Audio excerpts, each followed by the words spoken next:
Okay students, अब हम discuss करने वाले हैं क्वेश्चन नंबर 3 को। ठीक है, तो इस क्वेश्चन में हमसे पूछ क्या रहा है कि reduce the following equations into normal form. ठीक है, find their perpendicular distances from the origin and angle between perpendicular and the positive x axis. ठीक, तो इसे सॉल्व करने के पहले सबसे पहले हम नॉर्मल फॉर्म को एक बार रिवाइज करते हैं। ये x, x dash, y, y dash और हमारा ये क्या हो जाता है, ओरिजिन। तो हमें इस लाइन का इक्वेशन बताना रहता था किसमें, नॉर्मल फॉर्म में। ये हमारा क्या होता था, परपेंडिकुलर डिस्टेंस यही लेते थे हम। ठीक है, ओ ए मान लो इसका नाम ले लेते थे। ये डिस्टेंस क्या होती थी, पी, और यही एंगल हमने क्या ले रखा था, अल्फा। और इसका इक्वेशन क्या हो जाता था, x cos alpha plus y sine alpha equal to p. ये किस फॉर्म का इक्वेशन है, नॉर्मल फॉर्म का इक्वेशन है। ठीक, अब देखो यहाँ पे जो हमें दिया है ये जनरल फॉर्म है। तो अपन करेंगे क्या, सबसे पहले हम जनरल फॉर्म को किस में कन्वर्ट करेंगे, नॉर्मल फॉर्म में। फिर कंपेयर करके हमसे पूछ क्या रहा है। ठीक है, इसमें कह रहा है कि find their perpendicular distance from the origin. हमसे ये पूछ रहा है कि पी की वैल्यू क्या होगी and angle between the perpendicular direction with the positive direction of x axis, ये पूछ रहा है अल्फा। ठीक, तो हमसे मेनली क्या पूछ रहा है, पी की वैल्यू और ये अल्फा की वैल्यू। ओके, तो देखो जब भी इस टाइप के क्वेश्चंस को सॉल्व करेंगे तो सबसे पहले जो गिवन इक्वेशन है x minus under root 3y, ये क्या दे रखा है, इक्वल टू, हम इसको कन्वर्ट कर लिए इधर -8। लेकिन हमेशा याद रखना है इस बात को कि p जो है ऑलवेज क्या होगा, आपका पॉजिटिव। इस क्वेश्चंस को करने के लिए सबसे मेरा की पॉइंट क्या है कि p हमेशा क्या होगा, पॉजिटिव होगा, क्योंकि अपन क्या ले रहे हैं, परपेंडिकुलर डिस्टेंस। और डिस्टेंस हमेशा आपका क्या होती है, डिस्टेंस हमेशा पॉजिटिव होगी। तो दैट मीन्स यहाँ पे माइनस है तो इसको हमें क्या करना पड़ेगा, प्लस। तो ये क्या हो जाएगा, हमारा पूरा इक्वेशन चेंज हो जाएगा, -x plus under root 3y equal to 8।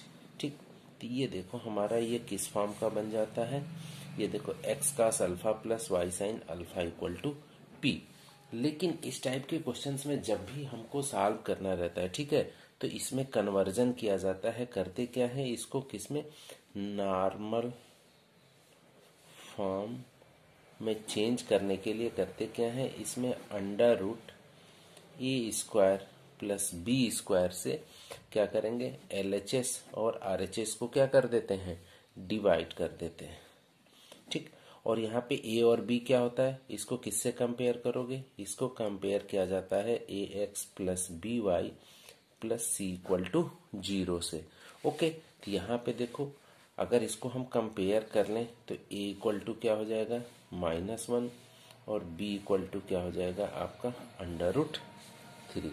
देखो तो हमको a और b की वैल्यू मिल गई। ठीक, अब जो हमारा इक्वेशन है क्या है, -x plus under root 3y equal to 8। ठीक, अब देखो हम यहाँ पे वैल्यू निकाल लेंगे, under root A square plus B square equal to आपका ये वैल्यू क्या हो जाएगी आपकी, -1 का स्क्वायर प्लस अंडर रूट 3 का स्क्वायर। दैट मीन्स ये हो गया अंडर रूट 4 इक्वल टू 2। ठीक, तो हमें यहाँ पे ये वैल्यू क्या मिल गई, अंडर रूट ए स्क्वायर प्लस बी स्क्वायर की वैल्यू 2 मिल गई। अब यहाँ पे लिखेंगे divided by 2 in both side. ठीक है, इस इक्वेशन को क्या करेंगे हम, 2 से बोथ साइड को क्या कर देंगे, डिवाइड कर देंगे। तो ये हमारी जो वैल्यू आ जाएगी -1/2x plus under root 3/2y equal to 4। तो देखो हमें इस फॉर्म का इक्वेशन मिल गया। आप जब भी नॉर्मल फॉर्म को, जनरल इक्वेशन आपका जब गिवन रहे, उसको अगर हमें नॉर्मल फॉर्म में कन्वर्ट करना है तो सबसे पहला काम आप ये करोगे कि इसको चेंज कर लोगे किस फॉर्म में, ये हमेशा पॉजिटिव होगा, पहला काम फर्स्ट स्टेप में। और सेकेंड स्टेप में क्या करोगे, जो इसके कोफिशिएंट है दैट मीन्स ए और इसका कोफिशिएंट बी, तो अंडर रूट ए स्क्वायर प्लस बी स्क्वायर को एलएचएस और आरएचएस को क्या कर देते हैं, डिवाइड कर देते हैं। किस फॉर्म में चेंज करने के लिए, आपको नॉर्मल फॉर्म के लिए, ठीक है। तो हमने इसको डिवाइड करा। अब देखो आपकी यहीं से ये वैल्यू मिल जाएगी, ये आया cos अल्फा इक्वल टू -1/2 और ये आया sin अल्फा इक्वल टू √3/2, ठीक। अब देखो, अब ये इसमें हमेशा याद रखना कि दोनों ही केस में आपका क्या है, अल्फा और अल्फा है, मतलब एंगल क्या आएगा, सेम आएगा। तो यहाँ से जब आप दोनों को कंपेयर कर दोगे तो अल्फा इक्वल टू क्या आ जाएगा, 120 डिग्री। अल्फा इक्वल टू क्या हो जाएगा, 120 डिग्री, क्योंकि cos 120 इक्वल टू क्या होता है, ये वैल्यू होती है cos 120 डिग्री इक्वल टू -1/2, ठीक। और आपका sin 120 डिग्री की वैल्यू क्या होती है, √3/2। तो यहाँ से हमको क्या मिला, अल्फा इक्वल टू 120 डिग्री, और इसके बाद से कंपेयर कर दिए तो यहाँ से p इक्वल टू क्या मिल गया, 4। तो हमसे क्या पूछ रहा था, p पूछा था और क्या पूछा था, अल्फा की वैल्यू। ओके, तो ये क्या था हमारा नॉर्मल फॉर्म। तो जब भी आप नॉर्मल फॉर्म को याद कर क्वेश्चन सॉल्व करोगे, हमेशा बस ये याद रखना कि आरएचएस में ये क्या होना चाहिए, पॉजिटिव होना चाहिए। ओके, तो ये था हमारा इसका फर्स्ट पार्ट। सेकेंड और थर्ड पार्ट का आंसर आप खुद से सॉल्व करो, solve second and third part, और इसका आंसर कमेंट बॉक्स में आपको खुद देना है। ओके, तो चलिए अब नेक्स्ट क्वेश्चन नंबर हम कहाँ डिस्कस करेंगे, क्वेश्चन नंबर अब हम 4 पे आते हैं, ठीक। अब चलो क्वेश्चन नंबर 4 को डिस्कस करते हैं। तो इसमें क्या कर रहा है कि find the distance of the point, ठीक है, find the distance of the point -1, from the line 12 into x plus 6 equal to 5 into y minus क्या है आपका, ये 2। तो चलो पहले जो हमारा ये गिवन इक्वेशन है ना, इसको पहले इक्वेट करेंगे। ये इस फॉर्म का है, ठीक। अब इसको आप सॉल्व कर लो तो इसकी वैल्यू क्या हो जाएगी। अब इसको डायरेक्ट हम लिख दे रहे हैं 12x प्लस ये 5 हो जाएगा। तो ये इसको लिख सकते हैं 12x माइनस 5 और ये 72 और 5 2 जा 10, 72 इधर आएगा तो ये आपका हो जाएगा प्लस 82 इक्वल टू 0, ठीक। तो अपन को ये लाइन मिल गई है, ठीक। और इसका क्या बताना है, डिस्टेंस ऑफ द पॉइंट, ठीक। ये रफली अगर आप डायग्राम बना लो तो ये लाइन है हमारी क्या, 12x minus 5y plus 82 equal to 0। ये मान लो कि हमारा कोई पॉइंट क्या है, -1, तो हमसे ये वाली क्या पूछ रहा है, डिस्टेंस पूछ रहा है कि इसके और इसके बीच की डिस्टेंस होगी क्या, ठीक। तो अभी हम लोगों ने पढ़ रखा है इसका फार्मूला कि राइट डाउन कर लो, द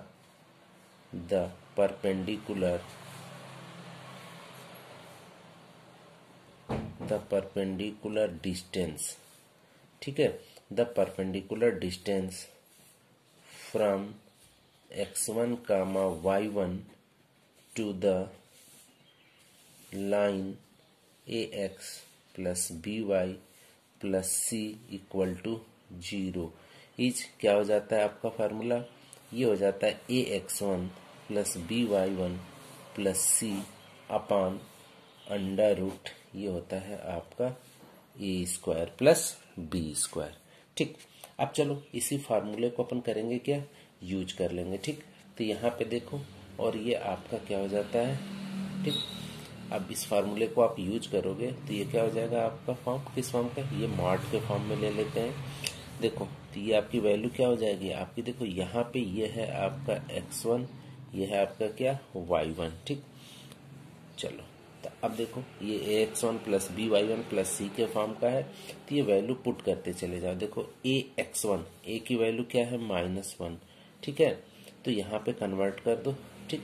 देखो 12 इंटू ये आपका क्या हो जाएगा -1, ठीक, प्लस by1, b की वैल्यू क्या है आपकी -5, तो -5 इंटू y की वैल्यू क्या है 1 और प्लस c की वैल्यू क्या है 82, ठीक। ये हो गया आपका मॉड, और क्या हो गया आपका अंडर रूट ए स्क्वायर प्लस बी स्क्वायर। ए की वैल्यू क्या है 12 का स्क्वायर प्लस, और ये क्या हो जाएगा आपका -5 का होल स्क्वायर। आप इसको सॉल्व कर लो तो ये क्या हो जाएगा, ऊपर जब सॉल्व करोगे तो ये आपका 65 हो जाएगा। ठीक है 12, ठीक, ये पूरा इसको इक्वेट कर लो तो इसकी वैल्यू क्या आएगी आपकी 65 आ जाएगी। ठीक, और आपका अंडर रूट ये क्या हो जाएगा 169, तो ये आ जाएगा आपका 65/13, तो ये क्या हो जाएगा इक्वल टू 5। यही क्या हो जाएगा आपका आंसर हो जाएगा। ठीक, तो देखो पहले क्या करें, मेन आपको ये फार्मूला याद होना चाहिए कि perpendicular distance of a point, ठीक है, फ्रॉम अ लाइन क्या होता है A mod of ax1 plus by1 plus c upon under root A square plus B square. हमने यहाँ पे वैल्यू पुट कर दी, ए की वैल्यू क्या थी 12, एक्स की वैल्यू क्या है -1, ठीक है, x1 की वैल्यू, ठीक है, फिर प्लस ये आपकी बी वाई, तो प्लस बी की वैल्यू क्या है -5, y1 की वैल्यू क्या है 1, प्लस सी की वैल्यू क्या है 82। इसको हमने इक्वेट करा 65/√169, तो 65/13 क्या हो गया 5। ये आपका क्या हो जाएगा राइट आंसर। ओके, अब चलो क्वेश्चन नंबर 5 को डिस्कस करेंगे। इसमें क्या कह रहा है कि find the point on the x axis whose distance from the line x/3 plus y/4 equal to 1 और 4। ठीक, अब देखो इसको सॉल्व करने के लिए करोगे क्या कि सबसे पहले जो गिवन इक्वेशन है दिस वन, इसको इक्वेट करके आप लिख लोगे तो ये इम्प्लाइज दैट इसको हम क्या लिख सकते हैं, ये हो जाएगा 4x plus 3y equal to 12। ये हमें इक्वेशन ऑफ लाइन मिल गया। ठीक, अब क्या करना है, इसमें फाइंड आउट करना है कि find the point on the x axis. तो हमको पता है कि अगर हम कोई भी पॉइंट एक्स एक्सिस पे ले ले, चाहे यहाँ ले कहीं भी लोगे तो इसकी वैल्यू क्या होगी, इसका कोऑर्डिनेट हम क्या लिख सकते हैं, किस फॉर्म का होगा, ये हो जाएगा x,0 के फॉर्म का।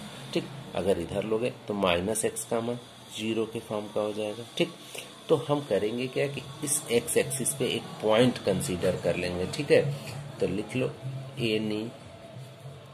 Any point on the x axis, any point on the x axis is क्या ले लेंगे हम x,0।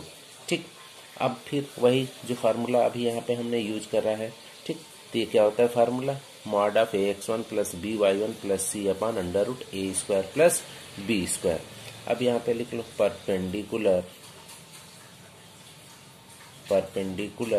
डिस्टेंस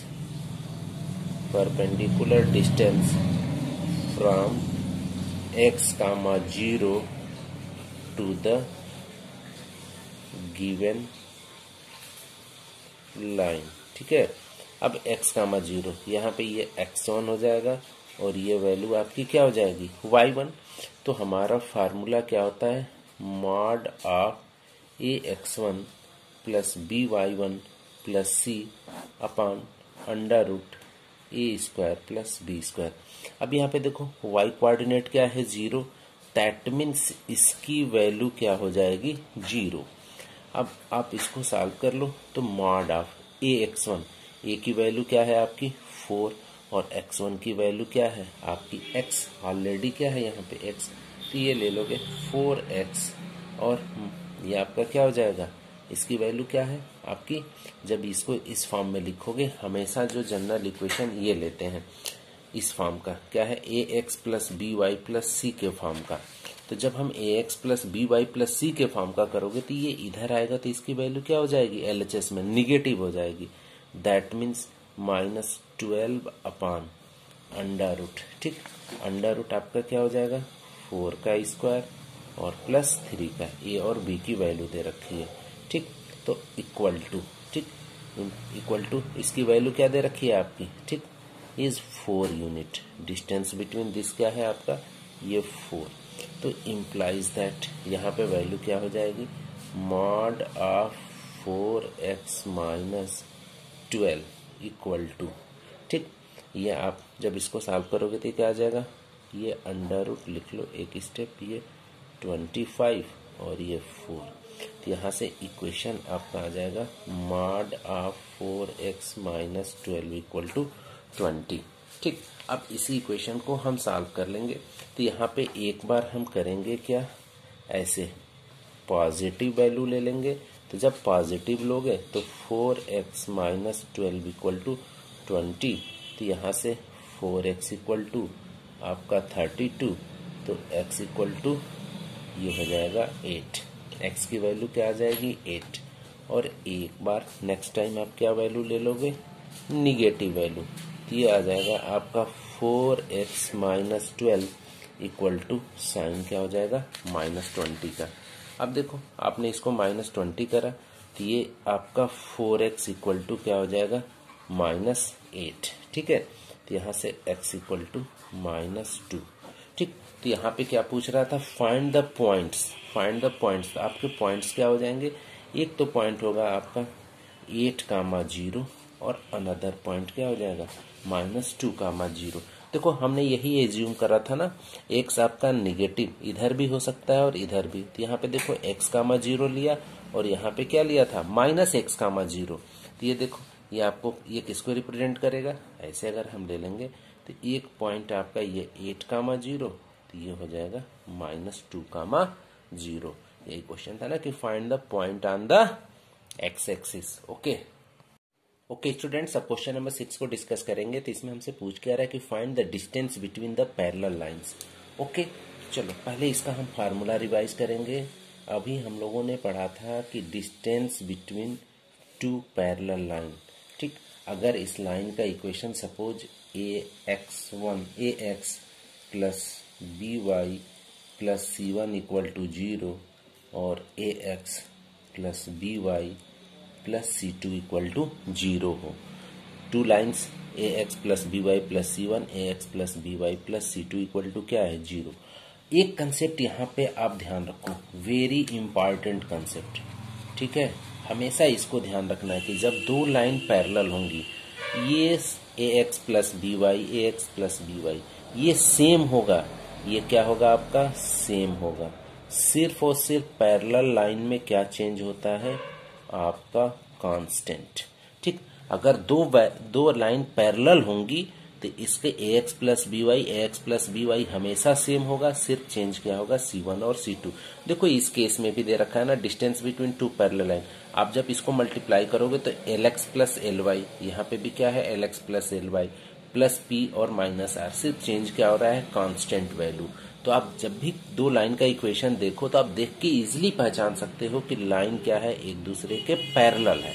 ओके चलो, तो distance between two parallel line का फार्मूला क्या हो जाता है, d इक्वल टू आपका होता है mod of c1 minus c2 upon under root a square plus b square. ठीक, अब देखो यहाँ पे आपका क्या है, ये c1 है, c2 है, a और ये b है। ओके, अब चलो, अब हमारी गिवन लाइन का इक्वेशन क्या है, हमारी गिवन लाइन का इक्वेशन है 15x plus 8y minus 34 equal to 0 and 15x plus 8y plus 31 equal to 0। अब ये वैल्यू यहाँ से राइट डाउन कर लो, c1 बोले तो -34 और c2 बोले तो 31 और a की वैल्यू 15 और b इक्वल टू क्या हो गया आपका 8। ठीक, ये आपकी b की वैल्यू हो गई। ओके, अब चलो इन सारी वैल्यूज को इस इक्वेशन में अपन करेंगे क्या, पुट कर देंगे। तो mod of c1 minus c2, तो -34 और माइनस आपका क्या हो जाएगा 31 मॉड ऑफ, ठीक है, और upon under root a square, तो ये हो गया आपका 15 का स्क्वायर और प्लस 8 का स्क्वायर। तो ये क्या हो जाएगा मॉड ऑफ -65 और अपान, ठीक है, ये क्या हो जाएगा आपका अंडर रूट, ये हो जाएगा अंडर रूट 125 प्लस ये आपका क्या हो जाएगा 64। ठीक है, ये 225 हो जाएगा ना, 15 का स्क्वायर करोगे तो 225 और 8 का ये 64। आप इसको लिख सकते हो इक्वल टू, ये हो जाएगा मॉडुलस का साइन है तो हमने इसको क्या कर लिया पॉजिटिव कर दिया, और ये जब आपका होल स्क्वायर करोगे, ये दोनों को ऐड करोगे तो ये 289 इक्वल टू ये वैल्यू आपका क्या आ जाएगा 65 और अपान ये किसका, ये अंडर रूट 289 की वैल्यू क्या हो जाएगी 17। तो आपकी perpendicular distance d equal to क्या आ गया 65 अपान 17, ये आ गई परपेंडिकुलर डिस्टेंस की वैल्यू। ओके, तो ये था हमारा इसका फर्स्ट पार्ट। सेकेंड पार्ट आप खुद से सॉल्व करो और इसका आंसर कमेंट बॉक्स में दो। ओके, अब चलो क्वेश्चन नंबर 7 पे आते हैं। इसमें क्या कह रहा है कि find the equation of the line parallel to the line, ठीक है, and passing through the point -2, 3। ठीक, देखो ये हमें एक लाइन गिवन है। ठीक, इस लाइन का इक्वेशन क्या है 3x - 4y + 2 = 0, और हमें ये एक अनदर लाइन है। ठीक है, अनदर लाइन है, इसका हमको क्या बताना है इक्वेशन बताना है। और ये लाइन कहाँ से पास हो रही है -2, 3। तो देखो हमें यहाँ पे क्या मिल गया, इस लाइन का हमें इक्वेशन बताना है और इसमें आपका क्या गिवन है, ये मिल गया हमारा पॉइंट, और पॉइंट क्या है -2, 3, ये गिवन है। पॉइंट हमको मिल गया -2, 3। अगर हम इस लाइन का क्या कर लें, क्या फाइंड आउट कर लें स्लोप, तो हमारा किस फॉर्म का बन जाएगा पॉइंट स्लोप फॉर्म का क्या बन जाएगा इक्वेशन बन जाएगा। ओके, अब स्लोप कैसे फाइंड आउट करोगे, जब this line and this line both are parallel to each other, जब दो लाइन एक दूसरे के पैरेलल होती हैं तो उनके स्लोप्स क्या हो जाते हैं इक्वल हो जाएंगे। तो यहाँ m1 है, ये अगर m2 है तो m1 इक्वल टू क्या हो जाता है m2, दोनों लाइन के स्लोप्स क्या हो जाते हैं इक्वल हो जाते हैं। तो सबसे पहले इस वाले लाइन को 3x - 4y + 2 = क्या है 0 है। ठीक, अब इस लाइन का हम क्या लिख लेंगे स्लोप लिख लेंगे। तो इसको किस फॉर्म में पहले कन्वर्ट करोगे y = mx + c के फॉर्म में। ठीक, तो y = किस फॉर्म में इसको चेंज कर लो mx + c के फॉर्म में। तो ये आपका -4y = क्या आ जाएगा -3x - 2। तो यहाँ से आपका y = ठीक, y = आपका क्या हो जाएगा, ये हो जाएगा आपका 3/4x + 2/4। ठीक, हम इसको चेंज कर लिए। तो यहाँ से आपकी वैल्यू ये किसको रिप्रेजेंट करता है, ये स्लोप, ये m। तो यहाँ से m = m बोले तो क्या हमने ले रखा है m1, तो यहाँ से m = क्या आ गया 3/4। ठीक, तो इस लाइन का भी स्लोप क्या हो जाएगा 3/4। ठीक, अब लिखो equation of required line, equation of required line. तो पहले ये क्या होता है formula y - y1 = m × x - x1। हमने क्या करा फार्मूला लिख लिया। अब वैल्यू पुट कर लो y माइनस, देखो ये हो गया x1, ये हो गया y1, तो y - 3 = m की वैल्यू क्या है 3/4 इंटू x - x1 की वैल्यू क्या है -2, तो माइनस माइनस हमने इसको सॉल्व कर दिया प्लस, ये इसको मल्टीप्लाई कर लो 4y - 12 = 3x प्लस क्या हो जाएगा 6। ठीक है, क्या हो गया आपका। अब इसको क्या करो एक साइड कर लो, तो ये हो जाएगा 3x - 4y और प्लस क्या हो जाएगा आपका 18, ये राइट डाउन कर लो 3x - 4y, ठीक है, और प्लस 18 = 0। ये आपका क्या हो जाएगा required equation of the line. ठीक है, अब देखो इसको चाहो तो एक टेक्निक और होती है, और वो क्या होती है दोनों लाइन आपकी क्या है पैरेलल है ना, दोनों लाइन क्या है पैरेलल है। तो इस लाइन का आप इक्वेशन ऐसे भी लिख सकते थे 3x - 4y + k = 0, क्योंकि जब दो लाइंस पैरेलल होती है ना तो उनका कांस्टेंट क्या होता है चेंज हो जाता है। अब क्या करते, अब ये देखो इस लाइन का हमें क्या मिल गया इक्वेशन मिल गया, और ये लाइन किससे पास हो रही है -2, 3 से। तो अब क्या करते हैं हमें बेसिकली अब इस फॉर्म में k की वैल्यू बतानी थी, तो हम करते क्या कि इस -2, 3 को इस लाइन के इक्वेशन से क्या करा देते सेटिस्फाई कराते। तो x = -2 और y इक्वल टू क्या पुट कर देते 3, और जब आप इक्वेट करते तो यहाँ से k की वैल्यू आ जाती और वही फिर क्या हो जाता रिक्वायर्ड इक्वेशन ऑफ लाइन। आप चाहो ऐसे कर लो चाहे ऐसे कर लो, कोई दिक्कत नहीं है। ओके चलो।